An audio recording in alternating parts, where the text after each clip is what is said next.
January, although this year has been flying by, I feel like it's a hard month. January's a hard month. Oh, January sucks. The post-holiday. Probably my least favorite month of the year. I feel like at least, like, February sucks, but it sucks in a way where March is coming, and then, like, you can see the light. I feel like, at least in and New it's York. short. I like that. It's a shorter month. Yeah. Like, before that's why we're going to do Whole 30 in February, because I was like, it's the shortest You'll do the whole 28. Exactly. You want to do this thing? Yeah, let's do it. As we staring blankly into the darkness. I'm okay. We're fine. Everything's great. Everything's fine. Everything's great. Feeling really good. Yeah. Really good. Really good.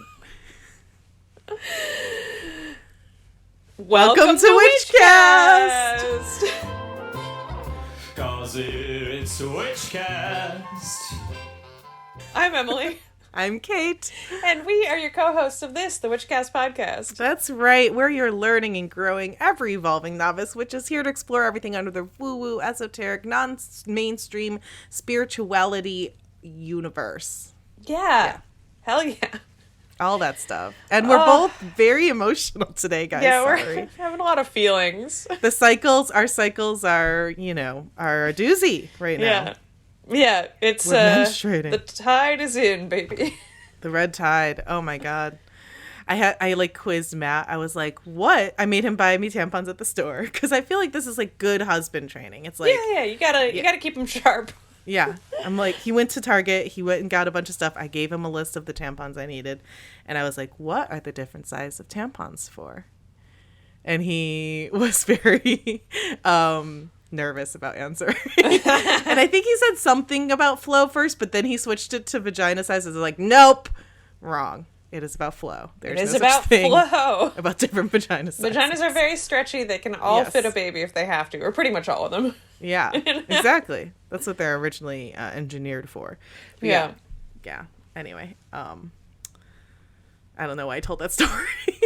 I got lost in the the darkness of what? I got lost in the dark for a second. I'm back. Hello, darkness, my old friend. Yeah, so we're just feeling what he was talking about. Yes, this darkness. It is an old friend. It is an old friend. There it is. Ooh. But okay, today is story day. Yeah, story time. Story time. Hi guys. Story time. Thanks so much for being here. Today is a story time episode. Yeah. Welcome. Yes, we're gonna tell little stories. That's great. Oh, it's who doesn't love stories? Stories. Can I tell you that one of my favorite things to fall asleep to lately is like sleepy time stories. Oh, I love a sleep story. Like, just there's something about a soft droning voice telling me a story that just puts me asleep right away. Okay, what's our stories today? Okay, there's well, I'm talking about a little bit about Scottish folklore more than anything else. I also have like a tiny soapbox to stand on at the beginning of my piece about like the differences between different Celtic cultures a little bit, but like or like just the history of Celtic mythology. I'm so excited. I'm really interested to learn, and I mean that earnestly. Because I don't know anything about Scottish folklore. I'm so excited. What are you talking about? So I also went on a very winding path and eventually was like, wait a second, stop this. It's story time. Like, pull back. You're doing way too much research about etymology and origins and visual representations. So originally I wanted to do the story of Persephone, the Greek goddess, queen of the underworld, wife to Hades. We know her and love her from Hadestown. That's where I know her. You love her. It's Persephone. It's Persephone. I last year when I was listening to my Spotify Unwrapped or whatever, like recap of 2022 was mostly Beyonce, Lizzo, and the Hadestown soundtrack. You know what? I still haven't seen it, and I still haven't actually listened to it, except for I listened to like parts of it once, and then I was like, I want to see this in person. I don't want to.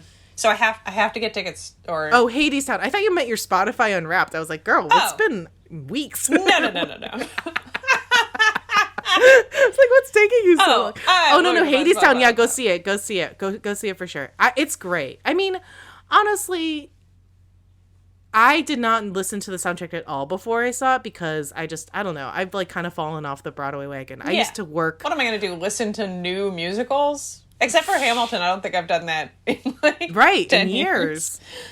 Well, also, because my last job before this one, I was working in marketing for Broadway, so I was seeing a lot of shows. I know, be jealous. But, like, you get really jaded after a while because you keep going to see these shows and you get free tickets, and I know that's super privileged of me, but, like, some of them were really bad. And so I just, when it's your full-time musical lasts for years and is a hit. A lot of them are something, a little flash in the pan that you're like, wow, I can't believe I spent money on that. Yeah. Or just hours of your life. Just hours of your life. It's a mixed bag. I mean, God bless Broadway, but like, yeah. I kind of, when it's your full-time job and all you hear and see and talk about is Broadway, it's like, okay, enough. But anyway, yeah. So Hadestown, I got discount tickets through a friend and we were able to go see it. And I was like, whoa, this music's awesome. It's so good. I think it deserved its Tony. I thought it was really good. So nice. Anyway, the reason so I first was going to do the story of Persephone, and then I was like, well, but maybe actually I'll look at Hecate or Hecate or Hecate. Well, I'm going to talk about her for a second. Because she's such a popular deity. And then I went down a rabbit hole about Hecate, and I was like, oh, this is too much. Wait, back up. What are you doing? Just do a story. And there are a lot of stories, several at least, that I could find around Hecate, but like the most, I think, interesting one that I could find the actual text translated from the Homer story was the one of her involvement with Persephone. So I was like, well, and back to the beginning. Back to full circle. Let's do the Persephone story. Just winding trail that led me right back. It's like Dorothy, the shoes were on her the whole time. So I'm essentially telling the story of Persephone and how she became the queen of Hades, of the underworld, of the dead. Yeah. Nice. Rad. Okay, cool. Yeah. Do you want to go first or second? How do you feel? I was actually thinking, what was the last, the last story time, did you go first? Or did I go first? Because I feel like you went second. Well, I don't know. I don't remember. Doesn't matter. I think that we've done one of each in the last 2 times. So at the very least, whichever we choose, we'll just be resetting the cycle. Should we flip a coin? Sure. Was that fun? I don't have any coins. Do you have a coin? Oh, hey Google. Wait, call it. Oh, heads. Hey Google. Hey Siri. I'm sorry. I'll just go first. Hey Siri. Flip a coin. It's heads. I have my Apple Watch on silent. Wow, that was awful. Okay, it's heads. You go first. Okay. Or you choose, rather. I'll go first. Okay. Okay, I need a deep breath before I start. Losing my mind, I'm sorry. Okay, all right. Okay, so this is a long walk, but we're going to take it all together. I'm excited. I'm leaning back. I am with you. All right. So before we dive in, I wanted to talk about how in modern witchcraft, I feel like people tend to talk about Celtic folklore and mythology as if it's like a monolith. People use Celtic as if it's sort of a singular thing that means broadly Scottish and Irish mythology, I feel like. What do you think? Would you kind of agree with that? I don't really even ever think about Scottish or Celtic mythology, I guess. Much. Yeah. But yeah, I would. Like yes. It's worked into a lot of like I do think tarot stuff or know the paganism, like neo-paganism uses things that are sort of like Celtic mythology broadly, but like just as Celtic. And I do think of it, I guess, as like just kind of the ancient UK in general. Yeah, right. Or like all the druidish kind of stuff is just sort of like vaguely Celtic, I feel like a lot of the time. So I wanted to talk about a little bit about the history and then of like Celtic mythology, and then I'll dig into some Scottish folklore in particular. So there were a lot more ancient Celts than just the Irish and Scottish. You had the Gaels, which was Ireland and Scotland, or the insular Celts. But you also have Gauls from France, the Galicians from the northern Iberian Peninsula, so modern-day Spain and Portugal, and then the Britons, which means like Welsh, Breton, and Cornish people, which is notably different from Britain in the modern sense as in British people, or like anyone who's from Britain, because in modern Britain, the predominant culture is really kind of English, which came from like the Anglo-Saxons, who intermingled with the surrounding people, including the Celts. but who originally came from mainland Europe and brought a Germanic language, like the roots of English, when the Roman Empire abandoned the island of Britain around the 5th century AD. So the Celts and the Anglo-Saxons are two separate people with two separate sets of mythology.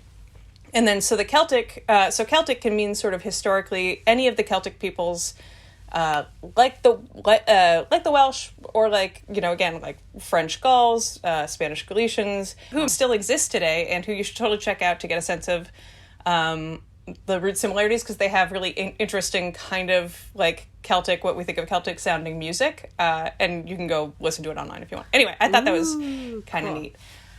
So where exactly the Proto-Celtic language began has been debated, but every theory dates it back to around the Bronze Age, around 3000 BC. And all of this matters because it means that Celtic religions, folklore, and mythology share some beliefs and figures across cultures, but it's really not a monolithic concept, and has had thousands of years to evolve and be changed by different people with different agendas and ideas, especially because a lot of it was an oral tradition in the first place.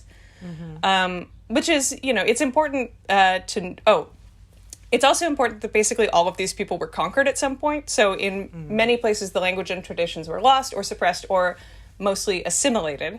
So, for example, some of the oldest and most thorough records of any sort of Celtic mythology are from Christian scribes who wrote down tons of stories from Irish mythology in the Middle Ages and gave the stories like an itty-bitty Christian twist as they did it. But these are probably like, that is really the most like complete and oldest set of like Celtic mythology in any form that we have written down.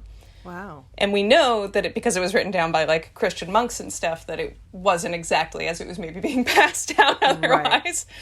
And that's the old Christmas spin on it. Yeah, exactly. And so that's why like Googling something like Celtic deities or Celtic mythology, if you're looking for something to put on your altar, is going to get you a lot of like reconstructions and amalgams and sometimes things that feel a little slapped together, because while the pantheon of Celtic broadly gods and superstitions and such are broadly related, they're not actually all the same, as like depending on time period, depending on location, they have different names, characters, morals, and so on.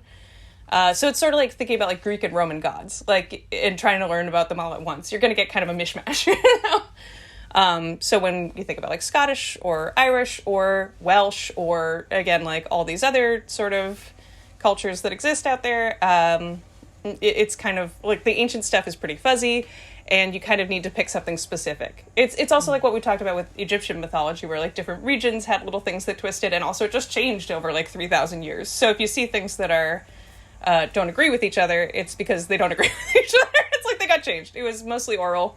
People were passing it down. New people were coming in. Things were getting, you know, twisted and changed and like, you know, changed to fit modern sensibilities or new problems or whatever else. If you want to dive into Celtic mythology broadly, I really recommend starting with Irish mythology, again, because it's probably the most solidly recorded and it's really interesting. And some of it provides like precursor stories to what became Arthurian legends. Like people took some of that that was written down and then turned it into some of the stories of King Arthur and his court. So some of it might be a little familiar, and also it's neat. Okay, all that said, I was going to talk about an ancient Irish story about a king who went mad because of a curse, but that's going to be for next story time because I got distracted by Scottish folklore. Ha ha ha ha ha ha ha. Okay, see, total left turn here, but every year in January, I celebrate Robert Burns Day. It's something I grew up doing in Nova Scotia, but it's really a Scottish tradition where you do a supper and read poems or sing songs and generally honor the birthday of the Scottish poet Robert Burns, who, among other things, for people who don't know, wrote Auld Lang Syne.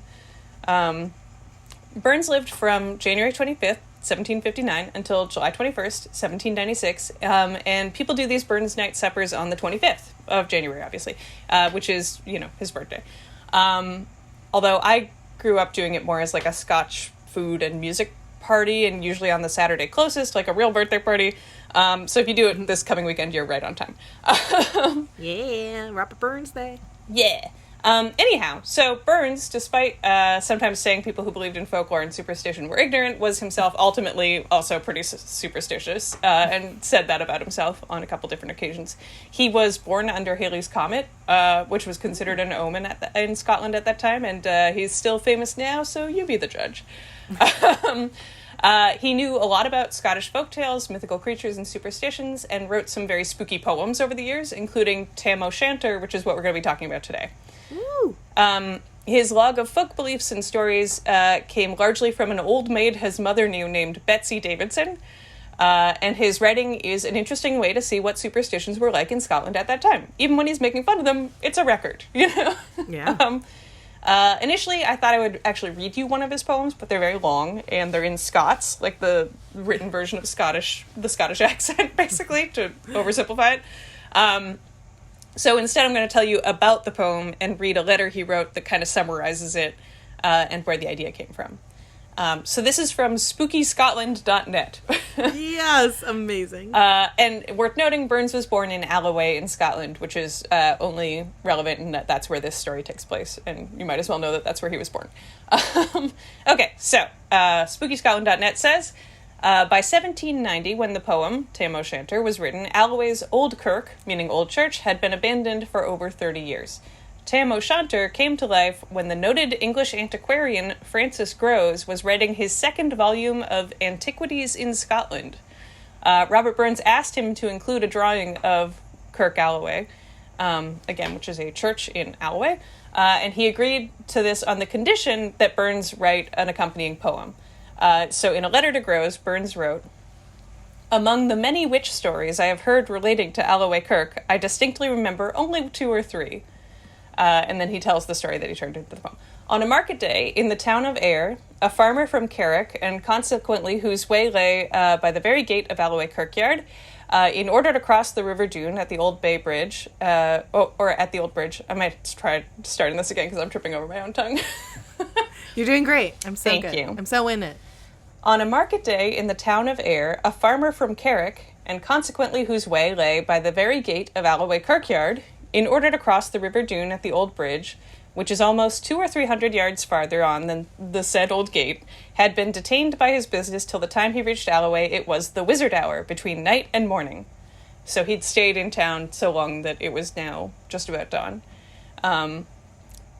I liked calling that the wizard hour. Anyway, though he was terrified with a blaze streaming from the kirk, yet as it is a well-known fact that to turn back on these occasions is running by far the greatest risk of mischief, he prudently advanced on his road. When he had reached the gate of the kirkyard, he was surprised and entertained through the ribs and arches of an old Gothic window which still faces the highway to see a dance of witches merrily footing it round their old sooty blackguard master, meaning the devil, who was keeping them all alive with the power of his bagpipe. The farmer, stopping his horse to observe them a little, could plainly discern the faces of many old women of his acquaintance and neighbourhood. How the gentleman was dressed, tradition does not say, but the ladies were all in their smocks. And one of them happening unluckily to have a smock which was considerably too short to answer all the purpose of that piece of dress, our farmer was so tickled that he involuntarily burst out with a loud laugh. Wait, so it's saying literally her dress was so short it showed her cooter. Yeah, exactly. That's amazing. And then he laughed at it. I love that. I'm going to use that. Unfortunately, your dress is too short for the purpose of which you are wearing it. Yeah, for the purpose of that piece of dress. Yeah, that's amazing. And he said, "Well, Lupin Maggie with the short sark," as he laughed, and recollecting himself, instantly spurred his horse to the top of his speed. I need not mention the universally known fact that no diabolical power can pursue you beyond the middle of a running stream. Lucky it was for the poor farmer that the River Doon was so near, for notwithstanding the speed of his horse, which was a good one, against he reached the middle of the arch of the bridge, and consequently the middle of the stream, the pursuing vengeful hags were so close at his heels that one of them actually sprung to seize him, but it was too late. Nothing was on her side of the stream but the horse's tail, which immediately gave way to her infernal grip, as it blasted by a stroke of lightning, but the farmer was beyond her reach. However, the unsightly tailless condition of the vigorous steed was to the last hours of the noble creature's life an awful warning to the Carrick farmers not to stay too late in Ayr markets. They say the story was based on a real person who got drunk and told a story about witches to his superstitious wife so she wouldn't yell at him. And then, depending on the version, either for losing all his money or for a prank where other drunk people cut off his horse's tail. The poem is much longer and much more graphic and, spooky. But broadly, the story is that a farmer stayed too long at the market getting drunk with one of his friends, and then happened on a church where witches were doing a dance around Satan, and then he, gets caught by them, and they get his horse's tail as he runs over the bridge through the river to. That is hilarious to me. I love that. Yeah, it's funny. I just picture a drunk guy being like, it's a bunch of women just minding their business, and he's like, your dress is too short, and like making fun of him and laughing, yeah. and they chase him down because he like said something too crude to them. Yeah. And cut off his horse's tail. Right. Yeah, I don't know. Yeah, could be any of the above. Any of the above. Any of those explanations you had was great. I love it. Yeah. And Burns also once said about Davidson, who he learned all these stories from, she had, I suppose, the largest collection in the county of tales and songs concerning devils, ghosts, fairies, brownies, witches, warlocks, spunkies, kelpies, elf candles, deadlights, wraiths, apparitions, cantrips, giants, enchanted towers, dragons, and other trumpery. So if you want a list of things people in Scotland might have been superstitious about in the mid-18th century, there you have it. Wow. I don't want this to get too long, so maybe I can share this as a resource instead, but I also have a fun breakdown of traditional Scottish mythical creatures from a newspaper called The Scotsman, which appears to be a Scottish newspaper. And two that I thought were really interesting, which I'll talk about right now, are the Wolver and Banshees, because I learned a little bit that I didn't know about the Scottish version of these when I was reading this. Anyway, so the Wolver is like a humanoid wolf creature. A lot of people are like, oh, the Wolver's like a werewolf. Except in Scottish folklore, it isn't. It's more like, instead of it being a human that was turned part animal, it's like the step from, like between a wolf turning into a man. So it's like more human than a wolf. Ooh. So it's like a benevolent creature that helps like the poor and downtrodden. So people would often say that they saw the Wolver fishing, and that the Wolver would place free fish on the windowsills of poor families to save them from starvation. So yeah, instead of it being like a man who was cursed to be part wolf, it's like a wolf who's evolved to be part man. Which I thought was kind of neat. Yeah, that is cool. I like that it's not scary. Like, it's not an evil creature. Yeah, it's a friendly creature that helps the poor. Anyway, so didn't know that. And then Banshee, I didn't realize at least the name for Celtic people originally came from Ban Niha, which means washerwoman. Ban is woman, and then Niha is, I guess, washing. But Banshee. And it's so the Ban Niha is thought of as a form of Banshee, but also referred to as a washerwoman, and she can be seen at the edge of isolated streams, washing blood from the clothing of people who are close to death. So she's washing like the clothes of people who are going to die. And the creature can appear both as a hag or as a beautiful woman, but it's known to wear green, have webbed feet, and it's said that if a living person approached the Ban Niha who wasn't going to die, you might be able to get a wishes granted, or be told the names of people who will die soon. Ooh, tip. Yeah.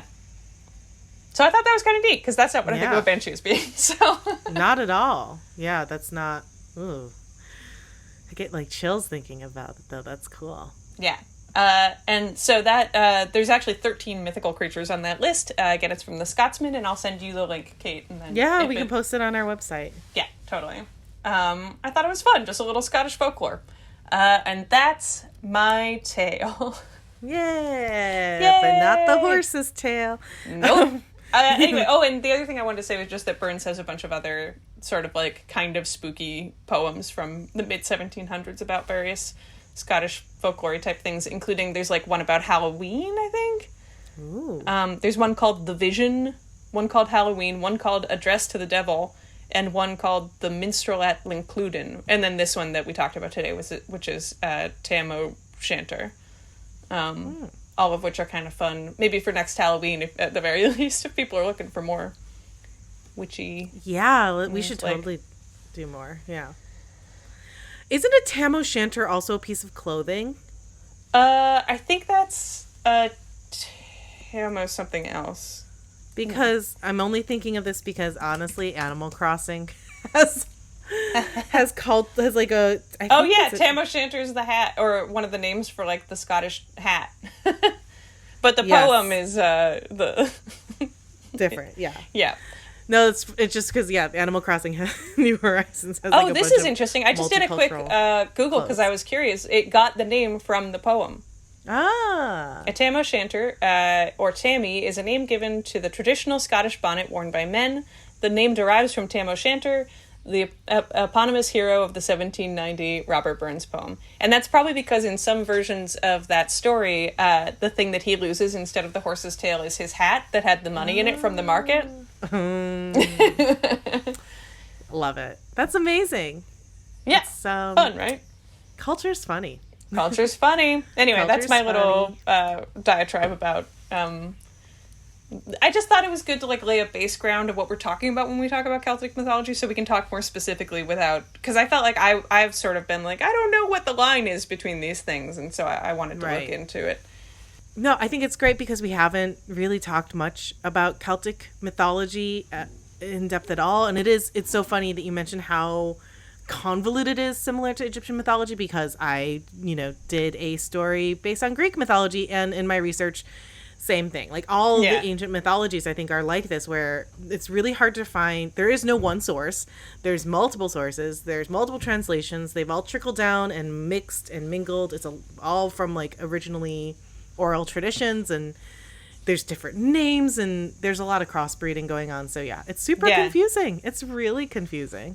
Yeah, I feel like it's if I tried to tell you a children's story that someone told me, or not a children's story, even any story someone told me, I might get a name wrong. I might make something up that made sense for me personally. Right. If it's just a story that's passed down person to person, it's like a game of telephone, and you're going to get 800 versions if it's all being passed down by individual people. Which I guess is probably why they had traveling minstrels and stuff, or the people that sing. What's that called? Yeah, bards, minstrels, and bards. Yeah, well, but I think that's also so beautiful and human too.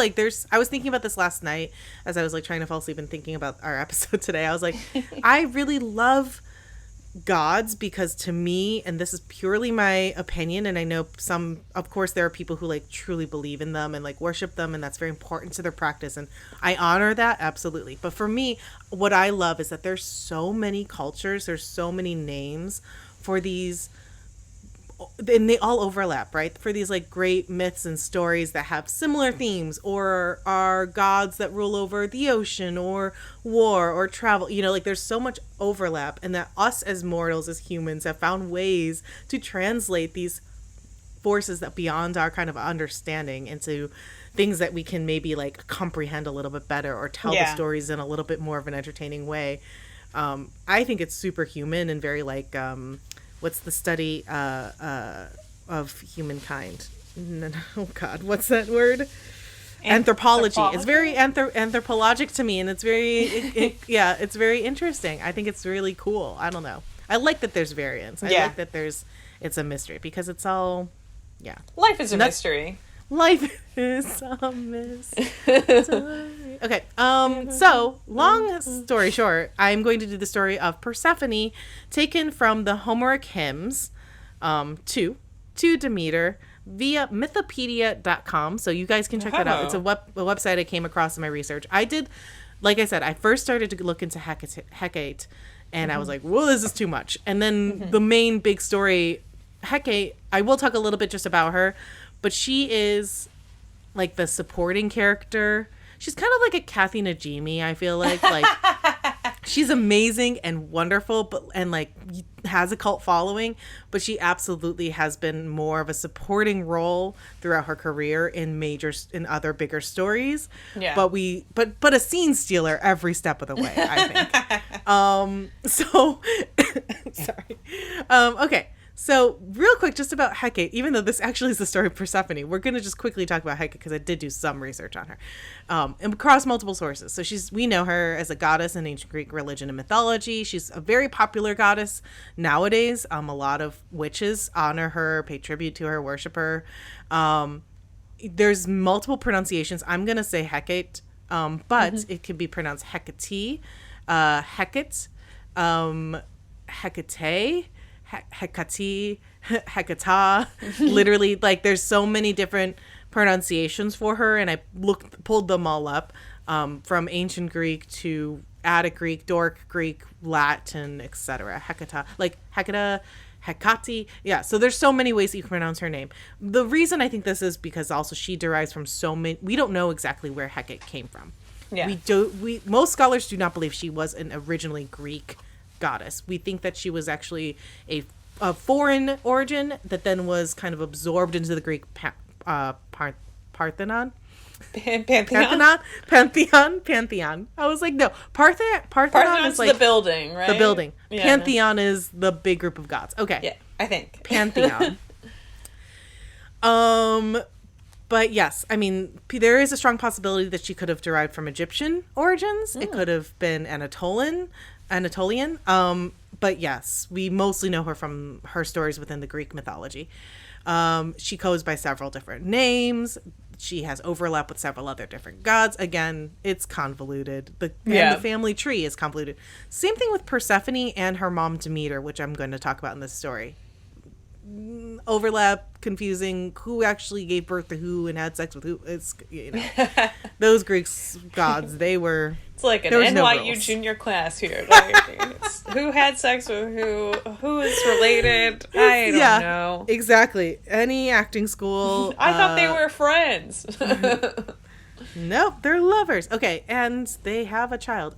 So real quick just about Hecate's just really, really, really top line, what she's most kind of known for. She's most often shown holding a pair of torches, a key, snakes, or accompanied by dogs. I also looked up, people used to sacrifice dogs to her. That's kind of sad to me. I'm not going to talk about that. But now in later periods, she was originally she was depicted as one woman, and then later she became depicted as three-formed or triple-bodied. You might recognize, and I'll post on our Instagram and website, the image of three women kind of surrounding a pillar. The idea of like her being associated with crossroads. So you see her kind of like being able to see things from all angles, multiple heads or multiple bodies. So yes, she's the goddess of crossroads, and people will have her at entranceways. She's also the goddess of night, light, magic, witchcraft, the moon, knowledge of herbs and poisonous plants, graves, ghosts, necromancy, and sorcery. What else do I want to say? Romans knew her by the name Trivia, an epithet she shares with Diana and Artemis. But she was worshipped in ancient Athens as a protector of the oikos or household, along with Zeus, Hestia, Hermes, and Apollo. Again, I don't know how these Greeks kept all their gods straight, quite honestly. Yeah, well, there's a lot to her. Over like 2,000 years, it probably changed. Yeah, it probably changed so much. And every house, every family, I'm sure, had their own version of the myths that they believed and how their own, Anyway, we could do a whole episode. We talked about this, I think, in the past. We could do a whole episode on Hecate. I'm not going to. Here's the story of Persephone and I'm gonna warn you, Hecate's a small character, but important in this story. And so I literally sat through and read the entire Homework hymn that was translated on Mythopedia.com. They had the whole original text that was translated from ancient Greek by some dude from like the early 1900s, whatever. So thanks to you, thanks to them. And then I just paraphrased it in my voice. So, because it's going to be, I'm not going to read an ancient. It's weird. They call Persephone trim-ankled. I don't know why. And if you're familiar with the musical Hadestown, it will ring a bell. But again, the Hadestown took some liberties, of course, as we all do. As we all do. Yeah. So the goddess Demeter's daughter, Persephone, was out gathering flowers. By the way, Persephone was the daughter of, and this is in some circles, Persephone was the daughter of Demeter and Zeus. Mm-hmm. So Persephone is out in the field, chilling with a bunch of her friends and cousins and whatnot, other beautiful women, frolicking in fields of gorgeous blooming flowers. Her mom's not nearby. Her mom's off doing something, and she's just like out hanging out in this meadow with the, quote, deep-bosomed daughters of Oceanus. And then suddenly the earth opened up and a golden chariot drawn by immortal horses appeared and snatched up Persephone and disappeared. And she screamed as she was being pulled back down underground while she was captured. But no one heard her except Hecate. Only, quote, tender-hearted Hecate, brightly coiffed, the daughter of Perseus, heard the girl from her cave. Also, side note, apparently Helios also witnessed this whole kidnapping going on, but he was like busy doing stuff with the other gods, so I guess he couldn't really be bothered to come forward and do anything. Jerk. Fucking Helios. Anyway, Man. so Demeter finds out her daughter's been kidnapped, and she's like, oh my god, what the fuck? For 9 days, she searches frantically all over the realm, all over the world for her lost daughter, but no one could tell her who took Persephone and where. On the 10th day, Hecate came forward, though, and was like, hey, so I did hear her scream when she was taken, but I did not see who took her. I am so sorry. That's all I know, but I will help you with your search. So they both took torches in hand, which is what Hecate's known for, and Demeter and Hecate went forth to go find Persephone. And Hecate was like, you know what? I think Helios knows something. So let's go ask Helios. So they went to go to Helios, who is a watchman of both gods and men, and asked him if he saw anything. And he was like, okay, no cap, Zeus gave her to Hades. Sorry. So yeah, that's her father's brother. Hades is the brother to Zeus. So her uncle, her father sold Persephone off to her uncle to be called, quote, his buxom wife. So he totally sold off his daughter to his brother. So Hades seized her and took her loudly crying in his chariot down to his realm of mist and gloom. But Helios was like, don't worry about it. Like, Zeus okayed it. Hades is going to be a great husband. They're born of the same stock, so you know it's good. Like, chill out. Come on, Helios. Gross, right? So Demeter's pissed. She is like, fuck this shit. Are you fucking kidding me? You sold off our daughter without permission. Like, you didn't tell me. Like, this was not okay. So she's like, I am never stepping foot back in Olympus until I can see my daughter again. And so she went to go live on Earth as disguised as an old woman, as a crone, which, by the way, Persephone is also called the maiden when she's on Earth. And Demeter is known as mother. She was just disguised as a crone. And then also the 3 heads of Hecate are also sometimes seen as the mother maiden crone, right? Okay, so that's where we get it. Love it. Some of it. One of the things where we get it from. Okay. One of the many things. So anyway, Demeter's all playing like Snow White Wicked Witch as an old crone, hanging out on Earth, hanging out with mortals, and then these like women come upon her hanging out at a well, and they're like, oh my god, you seem so sad, like what's wrong? And she's like, well, I'm really sad. She makes up some like kind of story. She's like, oh, my name's like Domo and I lost my daughter, and they're like, oh, well, I think you're a god, so why they saw right through it, and they were like, I think you're special, so come back and we'll have you Excuse me. Sorry. Bless you. Thank you. Bless you. That's amazing. So they're like, we think you're special or a noble woman or god or something, so why don't you come back and hang out with like our king and queen? So they welcomed her into the home of Queen Metanira and King Celeus, and they were like, yeah, you're welcome here, like be our guest. So she's like just hanging out on Earth and like doing her thing. And they had like the sickly baby, and they were like, can you help us with this baby? And Demeter was like, yeah, I'll help you. They literally like, will you nurse this baby? He's kind of sick. She's like, sure, I'll nurse this baby. So she like nurses him to make him immortal, but then, like, I guess she was doing something where she was putting the baby in a fire to, like, make him immortal. And the queen was, like, spying on her and saw what was going down and was like, what? No, don't put my baby in the fire. And, like, freaked out. Understandable reaction, right. In fairness. You gotta disclose you're a goddess if you're gonna put a baby in the fire. Exactly. And they didn't know at this time that she was fully a goddess. Like, they knew there was something special about her, but they didn't know. I don't think they knew, at least. No, yeah. And I know that the story seems a lot like to be about Demeter, but we'll get back to Persephone. Anyway, so the spell got broken and the baby was saved but not immortal, and Demeter was like, what the fuck, dude? I would have made your baby a god, but you interrupted me, so now the baby is gonna eventually die like all humans do.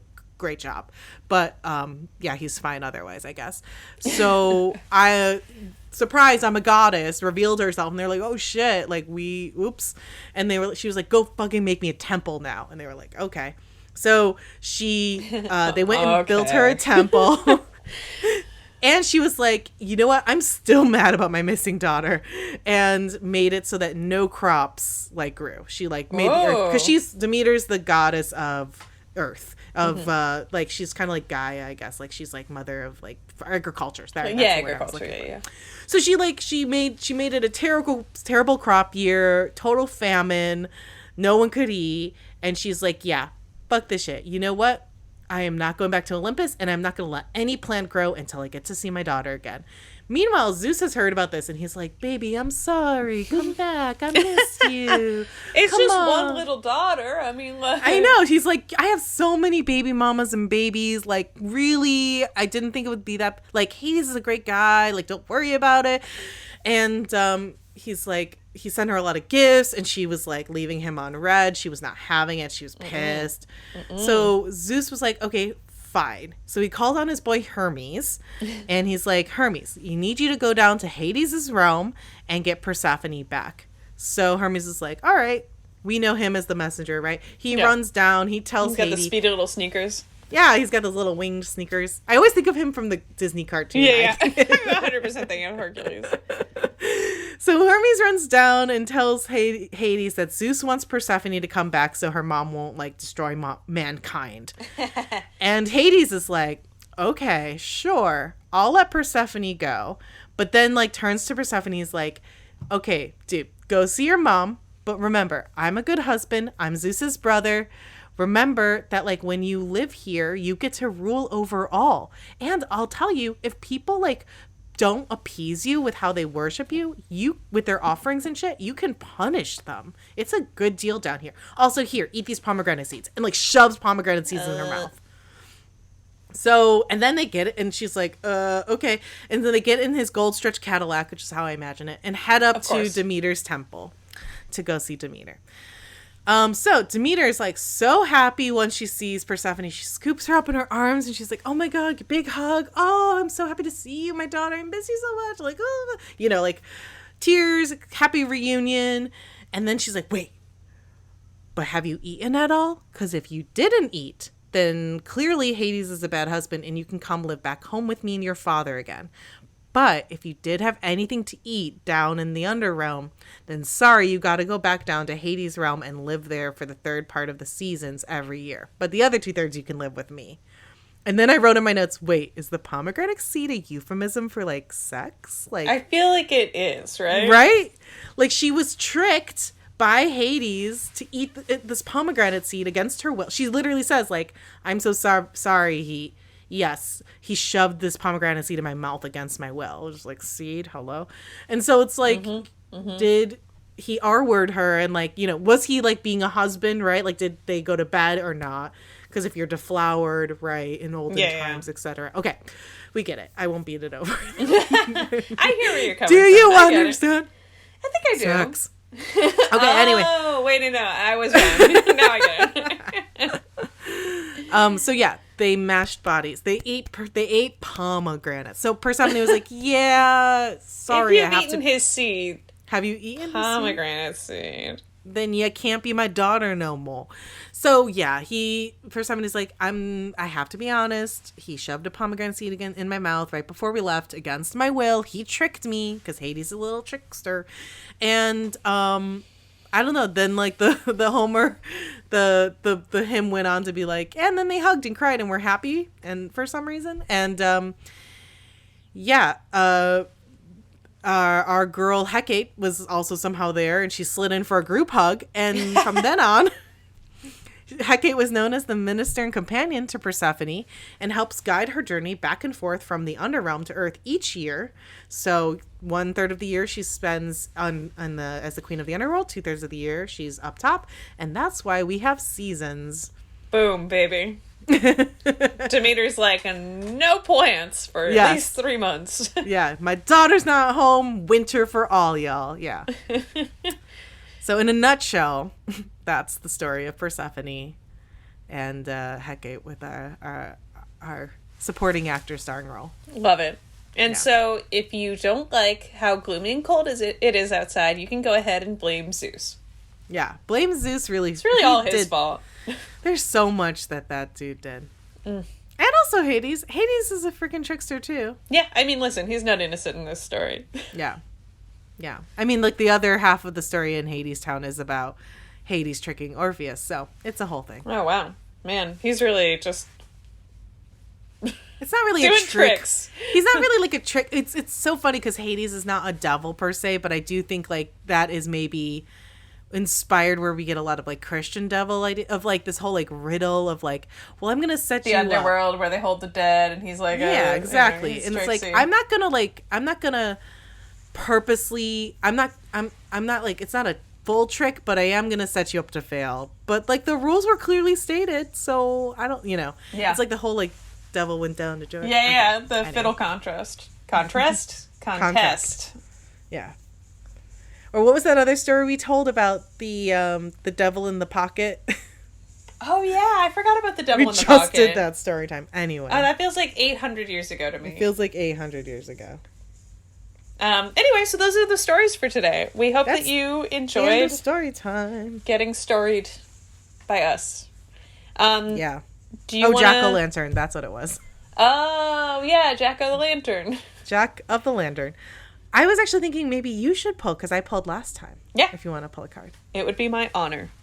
Druid or Winged Enchantment? I think... Let's do Winged Enchantment, because I think we did Druid the time last time you pulled.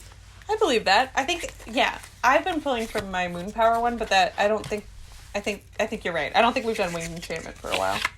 I don't think I've done Winged Enchantment for a while, so... And I love me some birds. Yeah, Have you seen this thing, Emily? You can install it in your window. It's a little like half plastic circle bird feeder that like basically is inset into your home, and like you can. I'm gonna send you the TikTok or the picture. Yeah, send me pictures. I've When you- seen a lot of viral bird feeders of various forms with like cameras Okay. and stuff, but I don't know if I've seen the one that goes into your house. Yeah, it literally is like it's like a little half circular like inset like from your window into your house. You can literally it's almost like the birds come into your windowsill, Oh, but it's I all love plastic anything like and that. covered. So Yeah. send it my way. I want one of them. Yeah, totally. Someone was like commenting like, "Oh, I could just imagine like a rat waking up and there's a rat." That's true. I mean, I feel like But- you get a lot of other things as well, especially in the city. Yeah, You kind but of it want would to, or be I mean, so like cute. up on the second floor where my office is. Yeah, I was could gonna say the have it, higher the probably. floor. Yeah, although there might still be like pigeons that lay a nest or something in there. I feel like they're scrappy like that. All right, so I have Chickadee. I feel like we've gotten Chickadee before. Oh, have we? Here's the card. I'll show it to you. It's like a little boy and some chickadees. I think. Yes, I think we have, but we might just need its message again. You know what? Reading that as a little boy is a very weird interpretation of this picture. It's maybe like I don't know. That could be Youthful. that could be an any gender, any age under like 40 person. All right. I love the idea of calling everyone under 40 a little boy. Right. Yeah, just a little boy. Hello, little boy. Where are you going? Yeah. All right. Number 4, Chickadee. You ready? Give it to me. I am Chickadee, the discernment of right action. I am pure thought and fearless truth. I am the resolution to assert myself and express myself. I am undaunted curiosity. Everyone has a plan to fulfill, and I am the beacon to help carry it out. Not every destiny is grand. Not everyone can make the headlines. Each of us, though, carries something or someone along just by presence. You need to pay attention. You are forgetting your irreplaceable role. I am everywhere because I am curious to see the world play out. I watch to see how things work. I observe and find a way in. I do what my nature insists that I do, and savor my unique imprint. It is time to let your actions do the talking and finish what you have started. You are unyielding. You are the boldness of inspiration. You are purpose. You are Chickadee. That's so beautiful. I love that. Everybody makes their imprint no matter how small. That is a good, you know what? That is what I think I at least needed to hear right now. I think that's a great message. It's Yeah. a great message. I think we get so caught up in comparing ourselves, especially on social. It's so easy, right? Oh, To, like, yeah. all the success and how great everyone else's lives look and all these fucking goalposts we think we need to hit, and it doesn't really matter. Yeah. I mean, you matter just by being you. Exactly. You matter by your presence and your existence and your selfness. That actually is like my 2023 like mantra resolution is take time, be patient, enjoy what I have, be grateful for what I have, just slow down a little, and because so much of my life was so much about rushing to the next project, the next thing, whatever the next, trying to just be bigger, better, whatever. And it's exhausting, and I can just be, know? Yeah, I hear you. I feel that a lot also. More thing sorry. Oh, you go first. No, I was going to change the subject. Well, this is tangentially related. I wanted to talk about on the podcast that at the beginning of the year I was over at a friend's house, and they had a tarot deck that they were passing around, and I pulled a card just kind of jokingly like, haha, tell me something about 2023. And I got the 5 of Cups, which is like not a very auspicious card. It's like it can be like death and grieving, or like being too focused on like a disappointment or something like that. And it's very like someone looking at 3 cups that are spilled with 2 full cups beside them. That's a reminder and it's supposed to be like a reminder to remember that you still have 2 full cups even when you feel like it's like, don't cry over spilt milk. It's like you're looking at like your 3 spilled out cups, but you should be looking at your 2 full cups. And that like kind of shook me at the beginning of the year, but also I've been trying to keep that message in mind of just remembering when I feel low, how much I do have and how many good things there are, I love that. So yeah, you mentioned the cups in the begin, like when we were first talking, and I was like, did Emily recently pull the 5 of Cups? Like, you mentioned that. Did like, I? Offhand in conversation. Did you not realize? I don't remember doing that. Yeah, before we started recording, you talked about, like, how you literally said, you were like, sometimes I'm just focused on the 3 spilled cups and not looking at the 2 full cups. Yeah. No, I did mean that. Yeah. Oh, okay. But you said it so casually in conversation without mentioning the card, and I did have the thought of I figured you'd get the idea. Yeah, no, I got it. I picked it up. I love that, though. That's actually relevant to what I was going to say, is that I'll post a photo of this. I got this coloring book of shadows, a planner for a magical 2023. I got it for a friend whose birthday was earlier in January, and I picked up a copy for myself as well, and I was a little like, on the fence about it. Like, I don't know, like, I hate planners typically because I never fill them, but I liked it. It was a coloring book, and this thing is chock full of so much stuff. There's like, different diagrams about like scrying and spells and moon. It's all based on moon stuff. And there's like, and it's all coloring book style. So you can but the big rule is like, there's only one rule. You're not allowed to stress about keeping up with this book. Like, it's really just for enjoyment. But something that I think I mentioned this on the podcast before, something Matt and I did was pull a card for each month of the year and also burn a wish that we wanted to manifest for each month of the year. And what was I gonna say? Cups, did the 5 of Cups come up for me? I don't think the 5 of Cups did, but the my overall year card was the Knight of Cups, and this month was 4 of Swords reversed. So yeah, I've been thinking a lot about what do these cards mean for me in this year as well. Yeah. What I ended up doing was I was kind of freaked out by it, just because it can be like mourning and that kind of thing. And I was just like, so I came home and I did like an extra, like just like year review kind of thing with my deck that I use all the time. and just sort of was like, hey, can you help me clarify this? And anyway, that was helpful. That helped me kind of like get out of my head about it. And just like, because I feel like also sometimes like tarot cards aren't really for like predicting the future. That's not what they're supposed to do. Like, they're reflective. No matter how much you to ask just them. like, yeah, exactly. So I was just like, I need to get that out of my head. So I just need some alternate things to think about in terms of like looking at the year. I think it's so helpful to have contextual cards to be pulled. Sometimes they're like, you ask for context clues and they're like, really, bitch? And they're like, they just like double down. Yeah. But yeah. Oh, you know what? I pulled the 6 of Cups reversed. That was something I was thinking about. Not the 5 of Cups.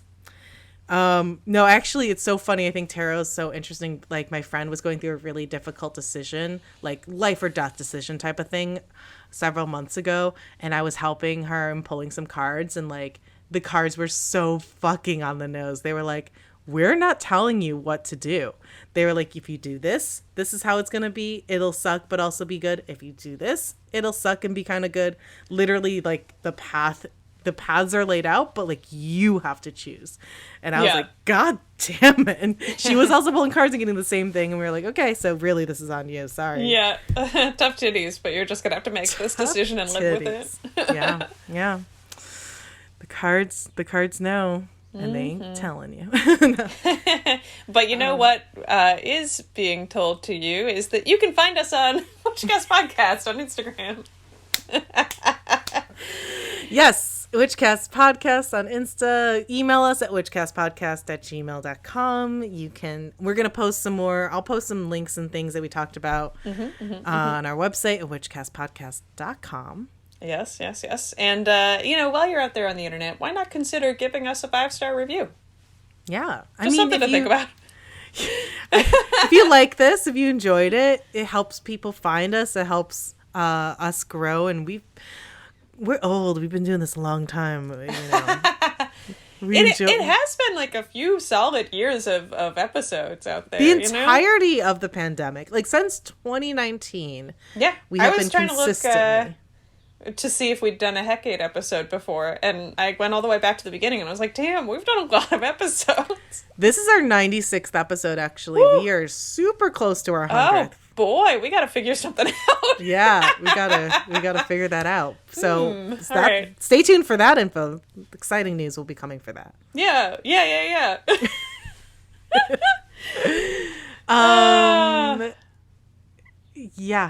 I don't remember. Oh, yeah. It was a lot. I don't know what else to say. We love you guys. We love you. And until next time. Hex yeah! Hex yeah! 'Cause it's Witchcast.